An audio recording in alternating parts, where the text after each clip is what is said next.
네, 지난 주일에 갈라디아서 첫 번째 메시지를 여러분이 들으셨습니다. 그리고 그 메시지를 통하여 우리의 주어진 복음, 그 이상도 이하도 아닌 참된 복음, 오직 예수 그리스도를 전파하고 그리스도를 믿는 자에게 주신 성령의 은혜를 강조하고, 그리고 성령께서 우리 가운데 주신 믿음으로 말미암아 하나님과의 관계가 온전해지는 그 복음에 대해서 저희들이 말씀을 들었는데, 오늘 이어서 갈라디아에 나와 있는 이 바울 사도가 우리에게 차근차근 설명해 주고 있는 이 복음의 현실에 대해서 또 제가 한 번 더 풀어보도록 하겠고요.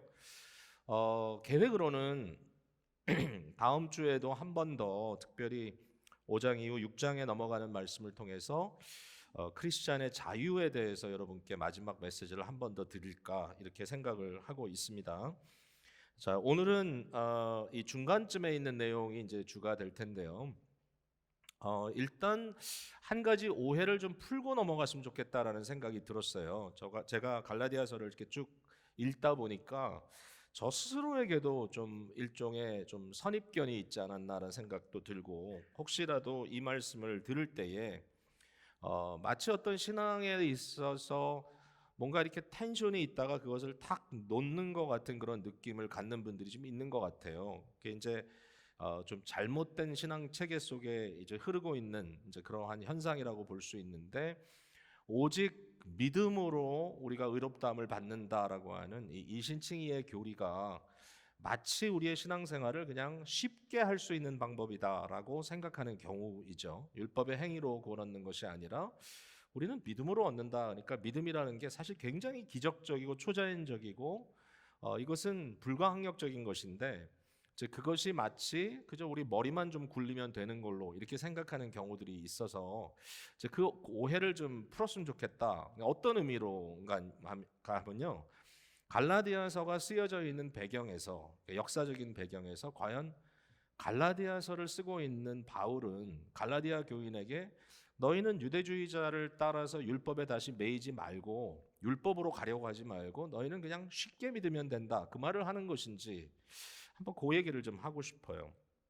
발견한 건 뭐냐면요, 고난에 대한 얘기가 참 많다라는 거예요. 갈라디아서에도 특별히 이 갈라디아 교회 교인들이 복음을 받은 이후에 도리어 그들은 고난을 받았다. 바울 사도도 역시 자기 자신에 대해서 예수 그리스도의 십자가를 전파함으로써 할례를 전파하지 않는 그 대신에 자기에게 상당한 어떤 환난과 핍박이 임했다라고 바울이 얘기하고, 심지어는 자기 몸에 그리스도의 흔적을 갖고 있다, 몸에 어떤 핍박으로 인한 상처를 갖고 있다라고 하는 얘기까지 하거든요. 3장 4절, 굉장히 짧은 절이지만요, 이렇게 써 있어요. 이제 갈라디아 교회에게 너희가 이같이 많은 괴로움을 헛되이 받았느냐, 과연 헛되냐. 이들이 예수 그리스도의 순수한 복음을 받았을 때 이 복음이 그들에게 굉장히 많은 괴로움을 주었다는 거예요. 삶에 있어서. 이게 좀 이상하잖아요. 아니, 복음을 이해하면 율법으로부터 자유 안 받고 우리가 더 이상 어떤 육체의 행위로 구원 얻는 것이 아니라 오직 믿음으로 구원 얻으니까 얼마나 쉬우냐, 얼마나 간단하냐라고 생각할 수 있는데, 도리어 많은 고통이 그들에게 있었다라는 겁니다. 여기에 대해서 그냥 간단하게 말씀을 드리자면 역사적인 배경인데요. 1세기 그 당시는 로마 제국이 지배하던 사회잖아요. 로마 제국은 로마법에 의해서 지배를 했을 거고요.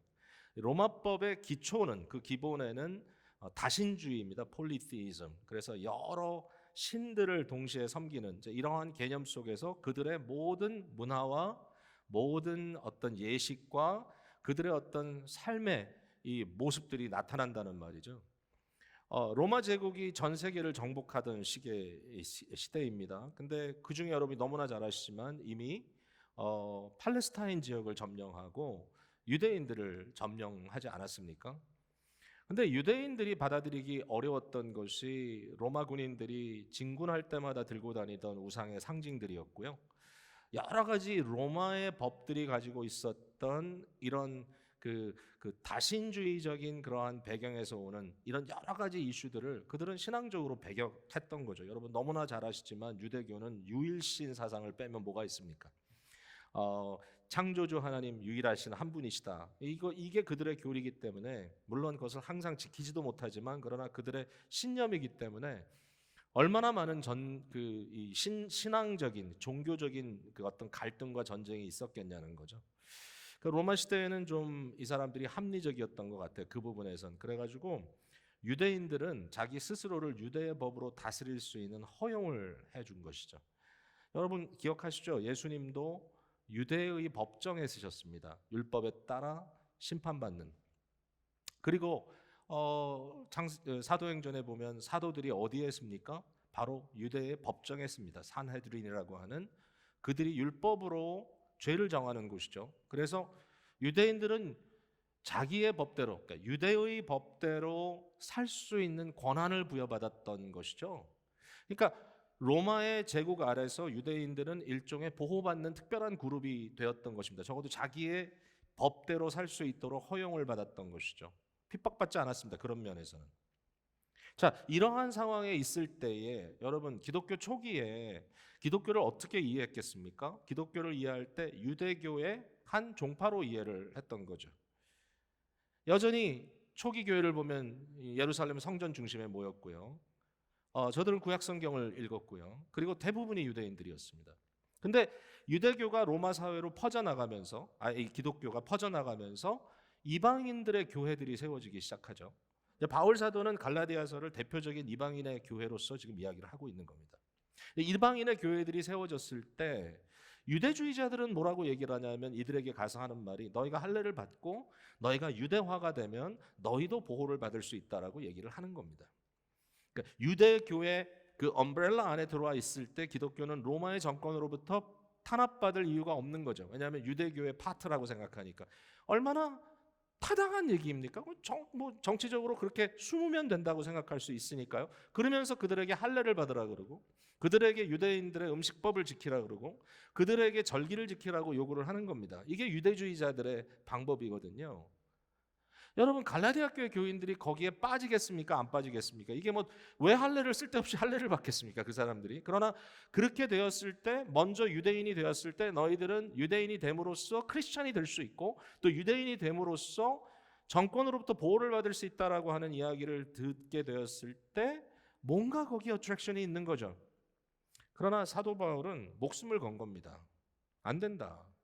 이방인들은 유대인이 되는 것이 아니라 이방인들은 오직 믿음으로 예수 그리스도에 직접 접목되는 것이 복음이다.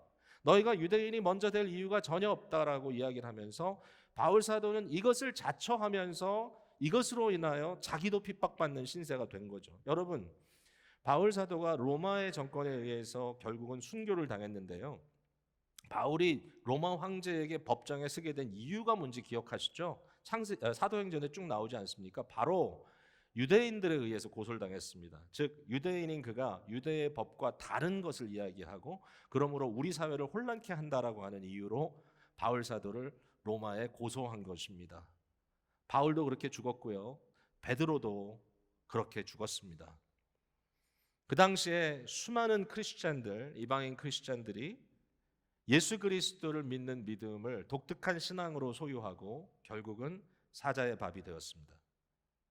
제가 지금 이 말씀을 드린 이유는 뭐냐면 이 갈라디아서라는 이 복음서가 자유라는 이야기를 많이 하고 있고 이제 다음 주에 좀 더 이야기를 하겠지만 그로 인해서 뭔가 우리의 믿음이 신앙생활이 훨씬 더 쉬워졌다라고 생각하는 것.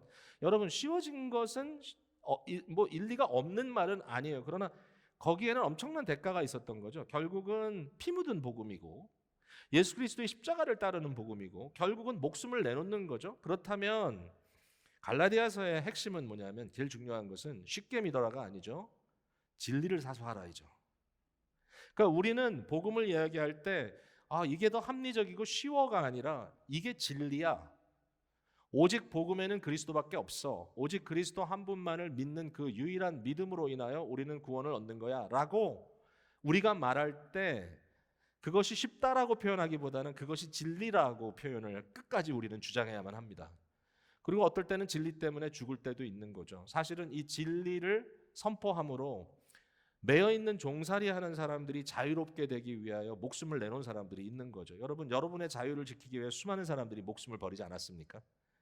이게 절대로 쉬운 게 아니죠. 우리는 편하게 살지만 편하게 살기 위하여 목숨을 버릴 수밖에 없었던 일들이 있었다. 복음도 이처럼 비장하다. 이 복음의 비장함을 좀 놓치지 않았으면 좋겠다는 게 이제 첫 번째 제가 좀 드리고 싶었던 말씀이고요. 그리고 갈라디아서 내용을 가지고 이제 이야기 드리고 싶은 것은 사실 오늘은 좀 한 포인트인데요. 그건 뭐냐면 바울 사도는 구원의 역사를 이렇게 구원이라는 그 실제를 어느 한순간에 우리에게 뚝 떨어진 것으로 얘기하지 않고 역사의 관점에서 이걸 쭉 설명을 해나갑니다. 자, 이 얘기를 드릴 텐데 여러분께 그렇게 어렵지 않게 다가올 수 있도록 최대한 노력을 해보겠습니다. 바울 사도는 이 구원 역사, 하나님의 구원이 역사 속에 점점 더 시간이 갈수록 또렷하게 나타날 뿐만 아니라 어떤 결정적인 순간에 획기적인 변화들을 일으켰던 이 구원의 역사의 흐름을 설명하는데 갈라디아서 상당히 많은 부분을 할애합니다. 어디서부터 시작을 하냐면 아브라함으로부터 시작을 합니다. 이 아브라함으로 거슬러 올라가는데요. 자, 이게 3장 우리가 16절을 보시면 나옵니다. 아브라함에게 주신 약속인데요. 이 약속들은 아브라함과 그 자손에게 말씀하신 것인데 여럿을 가리켜 그 자손들이라 하지 아니하시고 오직 한 사람을 가리켜 내 자손이라 하였으니 곧 그리스도라 이렇게 얘기를 합니다. 지금 무슨 포인트를 말하고 있는 건가 하면 하나님께서 아브라함을 부르시죠. 창세기 11장에 아브라함의 이름이 처음 거론되고 창세기 12장에 아브라함을 부르시는 장면이 나오잖아요.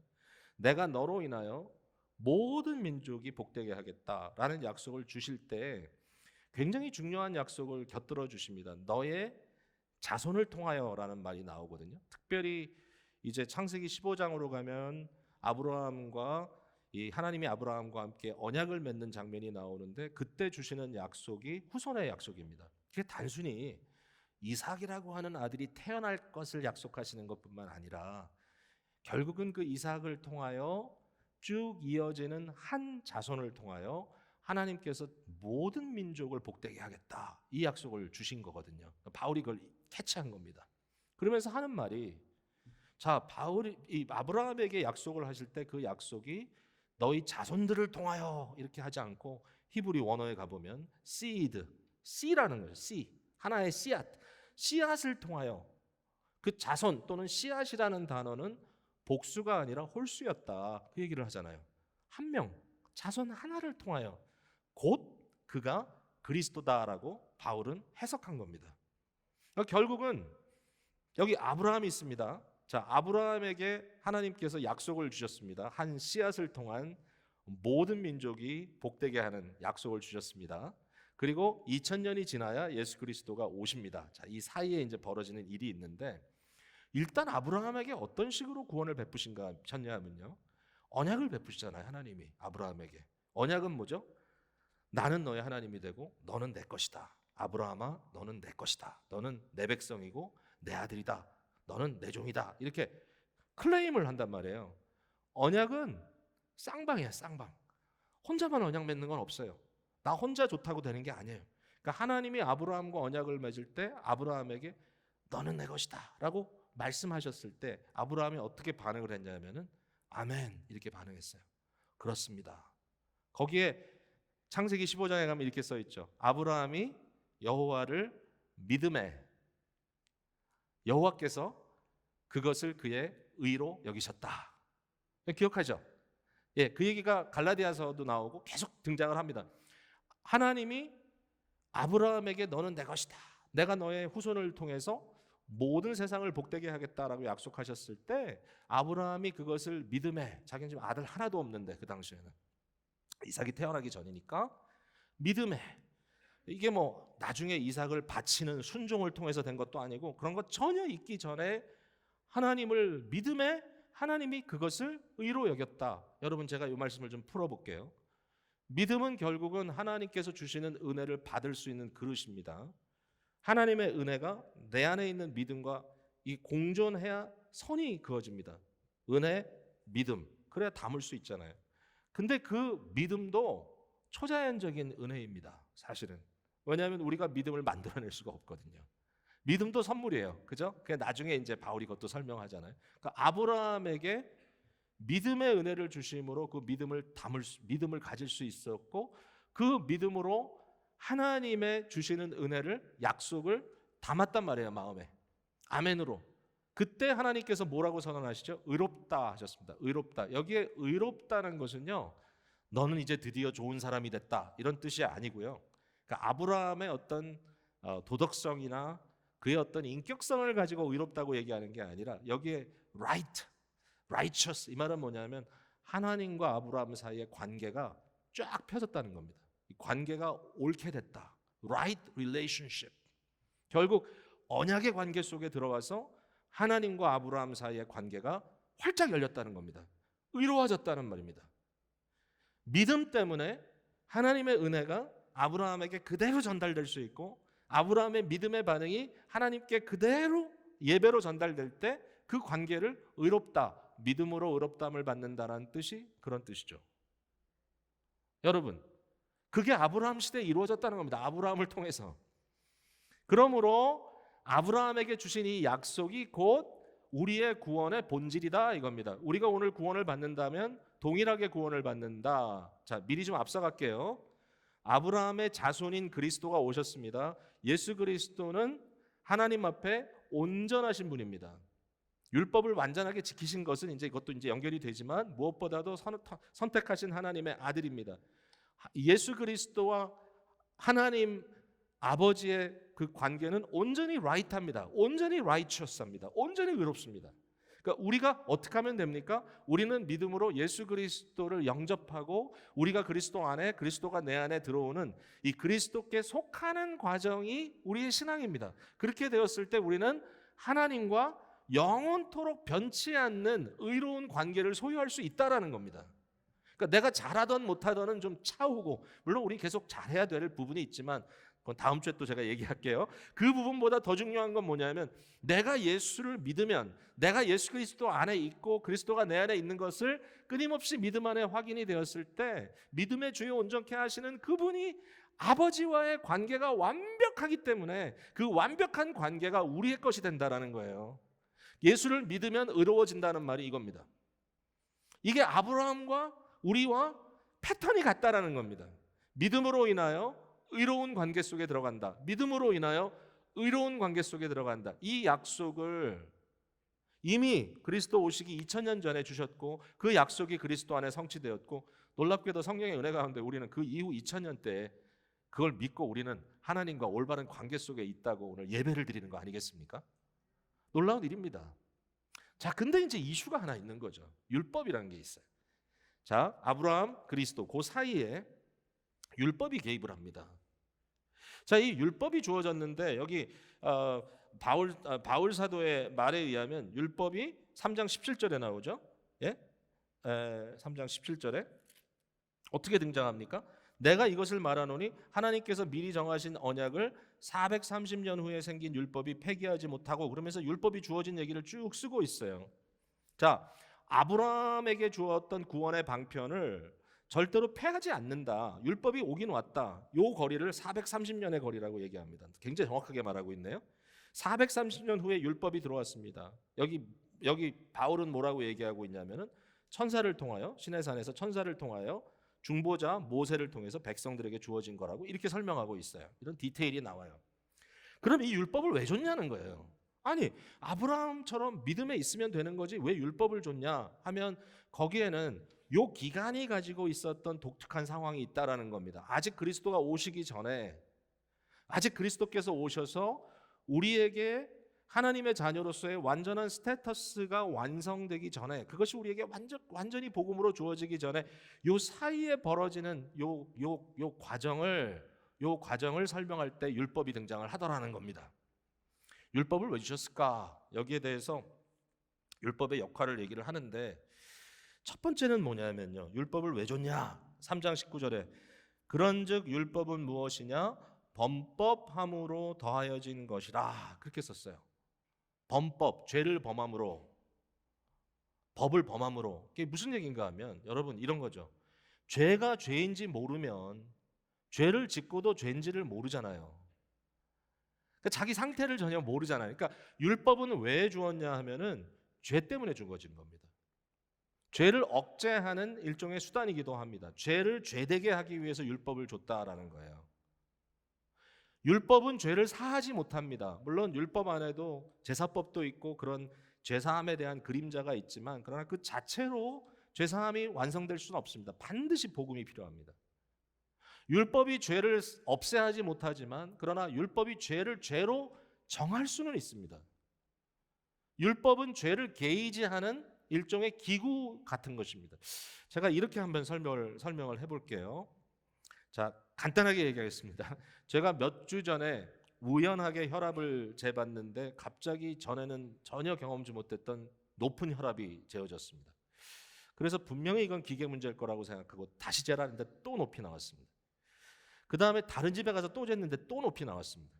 그러니까 계속해서 지금 혈압이 예전 제가 아는 혈압이 아니라 굉장히 생소한 혈압이 계속 수치가 나오고 있단 말이죠. 그래서 제가 뭐 여행도 해야 되겠고 좀 마음이 좀 불안해서 드럭스토어에 가가지고 혈압을 재는 기계를 하나 샀습니다. 뭐 비싸지도 않더라고요. 이렇게 배터리 넣어서 하는 건데 이제 그걸 놓고 이렇게 여기다 혈압을 재면 그 뭔가 이렇게 혈압을 볼 수 있는 거잖아요. 얼마나 많이 쟀는지 여기가 다 주름이 생겼어요. 그래가지고 매번 혈압을 재는데 여러분 생각해 보세요. 혈압 재는 기계가 제 혈압을 낮춰줍니까? 물론 모니터하는 기능이 있기 때문에 제 스스로를 뭔가 이렇게 제어하고 식사를 줄인다든지 솔트를 적게 먹는다, 일단 경악하니까 거기에 대해서. 그렇지만 혈압을 재는 기계는 혈압이 높다는 걸 보여줄 뿐이잖아요. 그런데 혈압 재는 기계가 필요합니까? 안 필요합니까? 필요하죠. 제가 오랫동안 혈압이 높은지를 모르고 살았던 것 같아요. 안 재봤으니까.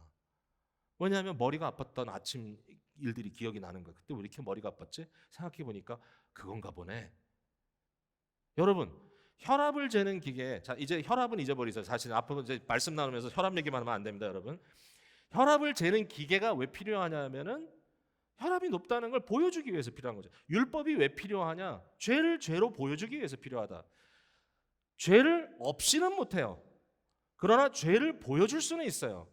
자, 그게 율법의 필요입니다. 그 다음에 또 하나, 율법을요 3장 24절을 한번 볼까요? 3장 24절. 이같이 율법이 우리를 그리스도께로 인도하는 초등교사가 되어 우리로 하여금 믿음으로 말미암아 의롭다함을 얻게 하려 함이라. 자, 앞과 뒤가 조금 다릅니다. 율법이 있을 때는 율법이 우리에게 초등교사가 돼서 우리를 예수님께 인도해 주는 역할을 한다. 이렇게 이제 표현하고 있어요. 결국 예수님께 가면 어떻게 된다고요? 믿음으로 말미암아 의롭다함을 얻는다 이거죠. 그러니까 율법이 해주는 중요한 역할은 뭐냐면은 우리를 그리스도께 인도하는 초등교사다. 초등교사가 뭐예요? 여러분 이런 거예요. 복음을 예비하는, 준비할 수 있는 기초적인 단계다라고 얘기하는 겁니다. 자, 제가 이제 또 설명을 이렇게 해볼게요. 여러분 초등학교에서 뭐 배웁니까? 초등학교에서는요 기초적인 언어를 배웁니다. 기초적인 언어 그래머를 배웁니다. 그리고 숫자의 개념을 이제 배웁니다. 숫자를 배우죠. 하나, 둘, 셋, 넷 세기도 하고 구구단까지 외울 수도 있고요.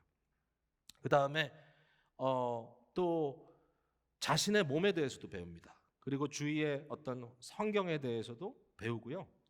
인간 관계에 대해서도 기초적인 어떤 예의 같은 거를 배우죠. 사람 관계. 근데 여러분 그게 중요합니까? 자, 그럼 질문이 당연히 거기에 대한 답은 중요합니다라는 답이겠죠. 초등학교가 중요하다. 우리가 이력서를 쓰면 초등학교 어디 나온지는 쓰지 않지만 초등학교 어디 나온 게 되게 중요하대요, 여러분. 왜냐하면 그때 그 기초를 잘 배워야 되니까. 그러나 성인이 된 다음에 우리가 언제 초등학교 때 배웠던 교과서를 뒤척이면서 그때 국어 뭐라고 썼었지? 그때 산수 뭐라고 썼었지? 그걸 배우나요? 전혀 안 그렇습니다. 대학교에 가게 되면요. 초등학교 때 배웠던 그 기관, 그 모든 것들은 우리의 생각과 삶에 쫙 녹아져 들어왔고요. 그리고 우리도 모르는 사이에 그것이 기초가 돼서 대학교에 가면 문학도 공부하고 수학 전공하기도 하고 엔지니어가 되기도 하고 경제를 공부하기도 하고 또 온갖 사회과학들을 공부하기도 하고 뭐 여러 가지를 공부하는데 대학교에서 공부하는 수준의 어떤 학문과 초등학교 때 배웠던 것과는 전혀 비교할 수 없죠. 그러나 여기서 말하고 있는 기본적인 그램마와 숫자의 개념은 여전히 유효합니다. 이해시키기 위해서 너무 필요합니다. 생각해 보면요, 구약에 나와 있는 개념들이 복음을 이해하는데 너무 중요합니다. 죄를 모르면 구원의 필요를 이해하지 못합니다, 여러분. 구약에 나오는 속죄의 개념을 모르면 예수님의 대속을 이해할 수가 없습니다. 예수님이 대신 돌아가셨다. 그거 이해 못해요. 제가 연구한 어떤 아주 훌륭한, 아주 인텔렉추얼한 사람도요, 좋은 크리스찬이라고는 얘기를 하는데 대속에 대한 개념이 이해가 안 된대요. 아니 왜 누가 날 대신해서 죽었는데 그게 날 위해 죽은 거가 돼? 이해가 안 돼. 자꾸 딴 얘기해. 왜 그런지 아시죠? 구약에 짐승을 잡아서 대신 제물로 드리는 제도에 대해서 전혀 이해가 없기 때문에 예수님의 복음에 대한 설명이 이해가 안 되는 거예요. 구약의 그란마가 필요해요. 신약을 이해하기 위해서. 율법은 이런 그란마를 우리에게 주는 거예요. 예배가 뭔지. 그러나 우리는 성령 안에서 자유롭게 참예배를 드릴 수가 있어요. 그러나 예배가 뭔지 배경이 필요해요. 그란마가 필요해요. 그러니까 율법이 하는 그 모든 것들은 이러한 역할을 한다. elementary, 초등 교사의 역할을 해준다. 이겁니다. 복음을 가진 우리들에게 초등학교로 돌아가라고 얘기해서는 안 됩니다. 그리스도께서 오셨고 우리는 복음을 풍성히 들었고 예수 그리스도의 복음이 우리에겐 이해됐습니다. 그리고 이제는 더 이상 종이 아니다 그랬습니다. 여기 4장에 말한 대로 더 이상 종이 아니요 아들의 지위를 얻었다. 과거에 어렸을 때는 종과 다름이 없었다. 결국은 청직이나 후견인에 의해서 내가 계속해서 훈련받아야 됐지만 이제는 양자의 영이신 성령에 의해서 이끌림 받는 영적으로 성장한 그러한 복음의 사람이 되었다. 이게 바울 사도가 갈라디아 교회에게 말하고 있는 복음입니다. 여러분, 우리가 지금 이런 상태라는 것이죠. 결국은 예수 그리스도의 복음이 아브라함에게 선포되었고 아브라함에게 약속되었던 그 복음이 예수 그리스도를 통하여 성취되었고 그 성취된 복음이 우리에게 적용되어서 우리는 이 놀라운 구원의 은혜를 우리 안에 주신 믿음의 원리를 통해서 예수 그리스도를 믿음으로 하나님의 말씀을 믿음으로 하나님과의 바른 관계 속에 들어가 있다는 사실을 누리면서 살아간다. 우리의 인생은 그렇게 됐다라는 얘기입니다. 여러분 운전하는 걸 다 배우셨을 거예요. 대부분 운전을 하시니까요. 저도 운전을 배웠는데요. 일찍 티네이저 때 운전을 배웠는데 처음 운전 배울 때 참 어렵더라고요. 요즘은 페달 2개인 것 같고 운전들 많이 배우시는데 전 페달 3개인 것 같고 운전을 배웠습니다. 그래서 기어도 넣어야 되고 그 코디네이션이 쉽지가 않더라고요. 이 운전을 배울 때는 다 익혀야 합니다. 브레이크가 어디 있고 역할은 무엇이며 엑셀러레이터는 어디 있고 클러치는 어디 있고 기어는 어떻게 넣어야 되고 그 여러 가지 핸들링하는 방법과 뭐 타이어에 대해서 여러 가지 생각을 하면서 그걸 다 외워야 합니다. 뿐만 아니라 운전하기 위해서 길거리로 나가는 순간부터 뭘 다 알아야죠? 운전에 대한 모든 사인들, 법규를 다 알아야 합니다. 아니면 난리 납니다. 다 알아야 합니다. 여러분 운전 초보기 때문에 그 모든 것들을 익혀야 하고 또 그것을 배움으로써 계속 생각하면서 마인드풀해야 되는 때가 있고요. 그러다가 어느 날 이게 온몸에 익숙해져 버려서 어떤 일이 벌어지죠? 길을 가는데 갑자기 사인이 하나 나옵니다. A scenic drive. 앞으로 가는 길에는 경치가 참 좋을 겁니다. 그렇게 나온 겁니다. 그러면 운전을 못하는 사람은 그 순간에 패닉합니다. 왜? 2가지 문제가 있죠. 아마 길이 꼬불꼬불해질 가능성이 많고 두 번째로 내가 어텐션을 놓칠 수가 있겠구나. 그런데 운전을 자연스럽게 하는 분들은 그 순간에 뭘 생각합니까? 야, 이제부터 좋은 광경이 펼쳐지겠구나. 즐겨야지. 그러면서 운전은 하고 있지만 그 아름다운 풍경을 바라보면서 주님의 높고 위대하심을 찬송을 부른단 말입니다. 여러분, 초보 운전하던 시기와 아름다운 자연을 바라보면서 노래 부르는 때와 어떻게 같을 수가 있습니까? 근데 자꾸 옛날로 돌아가래요. 다시 배워야 된대요. 넌 미스한 게 있대요. 할례부터 해야 된대요. 절기를 지켜야 된대요.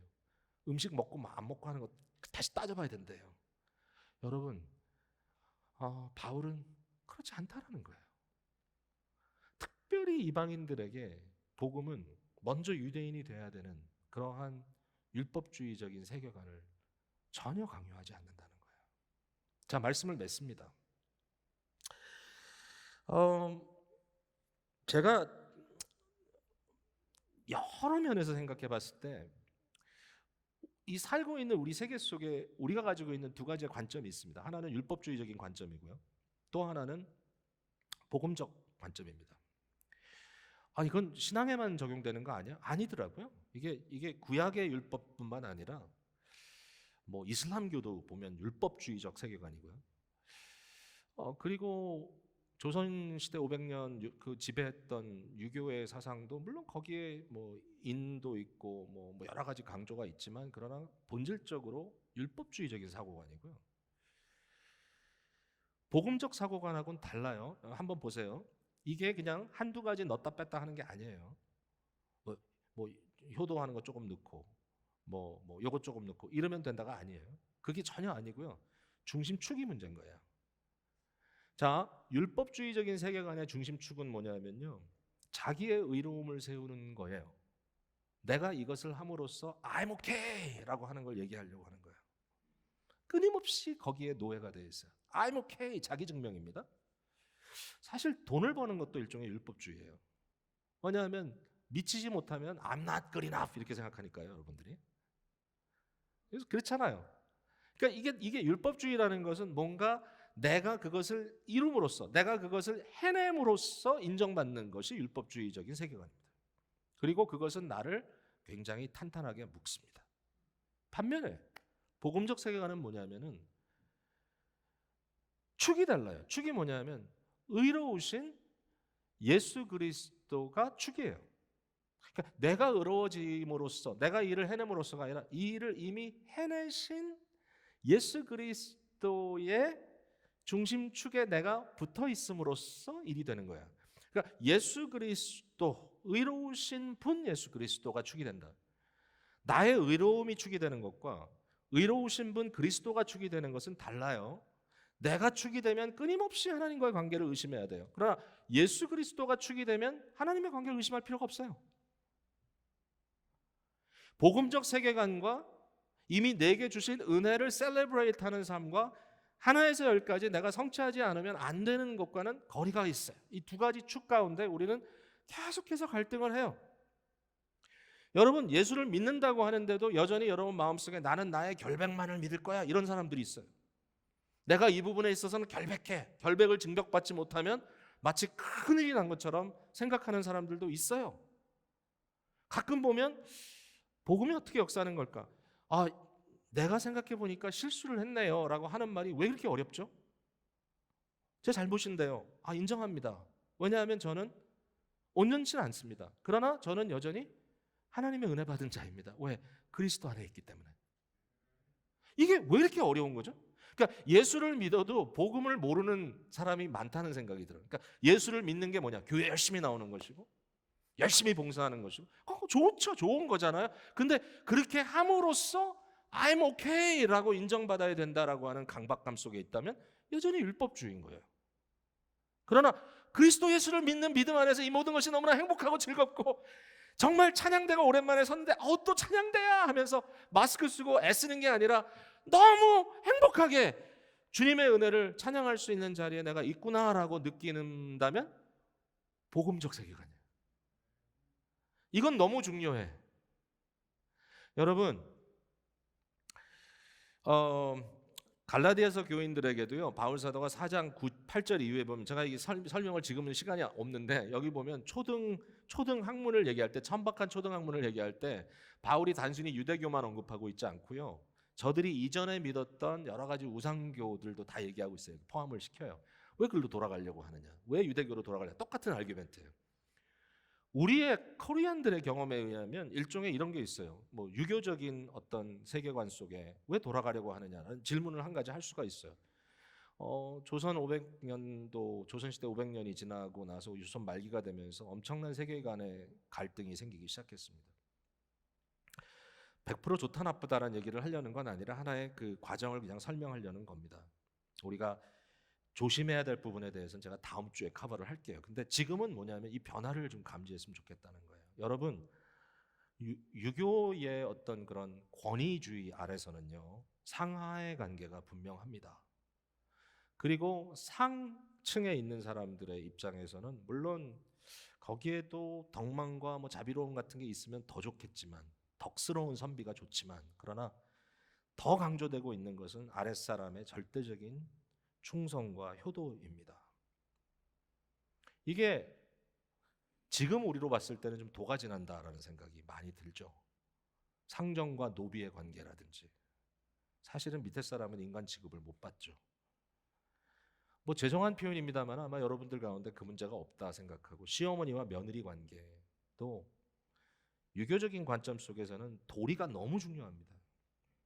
사실 며느리도 딸이니까 그냥 좀 품어주고 내 딸이다 생각하면 좋은데 그게 잘 안 되잖아요. 왜냐하면 일단 뭐 이렇게 좀 내가 업신여김을 받는 것 같은 느낌이 딱 들면, 요새 그런 사람들도 있으니까 또 잘못이에요. 그러나 조금이라도 내가 좀 뭐가 어긋났다는 생각이 들면 딱 화부터 나거든요. 부모와 자녀의 관계, 남자와 여자 관계도 그래요. 얼마 전까지만 해도요, 남자들이 여자들한테 막 했던 것 같아요. 요새는 뭐 미투 큰일 납니다. 근데 그게 왜 그렇게 변화되느냐라는 걸 생각해 보면요, 과거에는 권위가 어디 있었냐면 구조에 있었어요. 구조. 상하의 구조 속에 권위가 있고 그 권위를 이탈하는 것은 아주 못된 일이에요.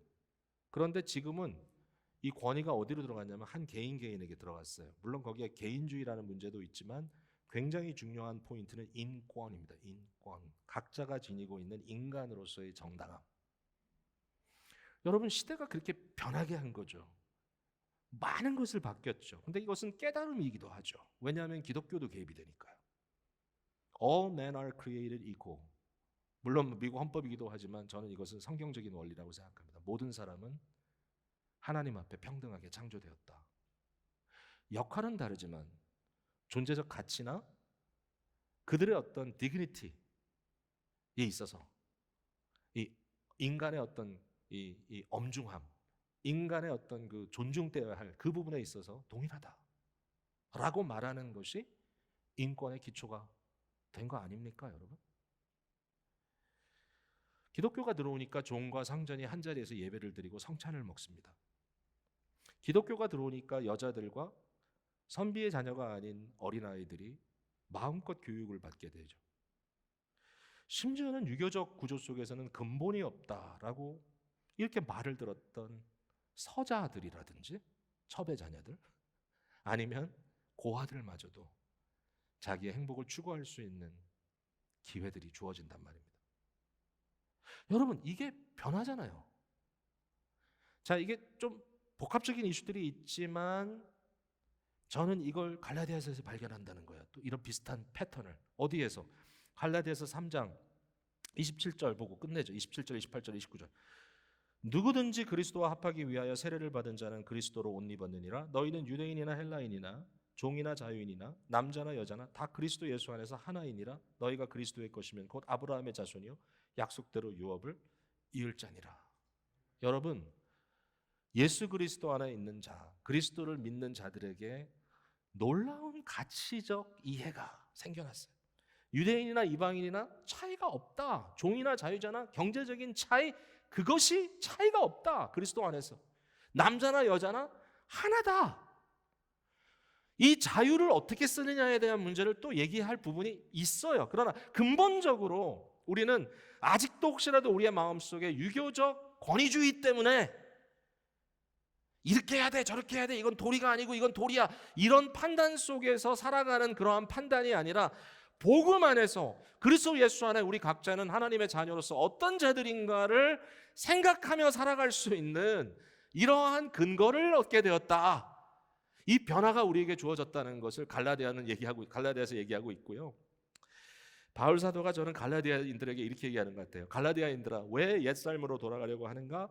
왜 다시 초등학문의 종이 되려고 하는가? 이러면서 너희는 세상을 향하여 외쳐라. 핍박을 받더라도 혹시 너희의 생명을 끊으려고 한다 할지라도 담대히 외쳐라. 나는 하나님의 아들이라고, 나는 하나님의 딸이라고 어느 유대인이 나한테 와서 너는 유대인이 아니니까 아무것도 아니야라고 얘기할 때마다 나는 그리스도 예수 안에 너와 동등한 하나님의 아들이라고 딸이라고 외치라고 바울 사도는 지금 말하고 있는 겁니다. 이 복음 우리가 받았습니다, 여러분. 여러분의 삶 속에 아름다운 적용들이 계속해서 또 교회 안에서도 이루어지기를 바랍니다.